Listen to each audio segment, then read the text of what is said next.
మేము రామరాజ్యం చేస్తామని బీజేపీ వాళ్ళు గడ్డగొట్టి చెప్తే లేదు మేము రైతు రాజ్యం చేస్తామని కాంగ్రెస్ వాళ్ళు కథ తాగిచ్చారు. కానీ ఆఖరికి వస్తారు కల్లా ఇప్పుడు ఎవరి రాజ్యం వచ్చిందంటే ఇక చూడు,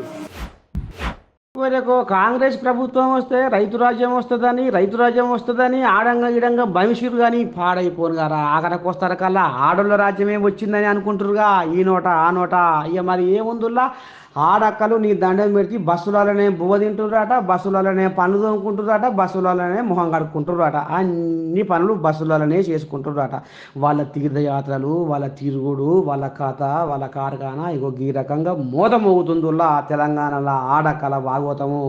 ఇక చూడు ఈ బస్సుల ఒక అమ్మనేమో పనులు తోముతుంది, ఇంకో ఇద్దరేమో సీట్లో కూర్చొని తమాషగా బువ్వ తింటురు. అంటే గిది ఏమంటారు చూడు, కాంగ్రెస్ రాజ్యంలో ఆడోళ్ళ రాజ్యం వచ్చిందని 100% ఆడోళ్ళ రాజ్యమే అని ఈ రకంగా అనుకుంటున్నారు లోకం వెలుపున.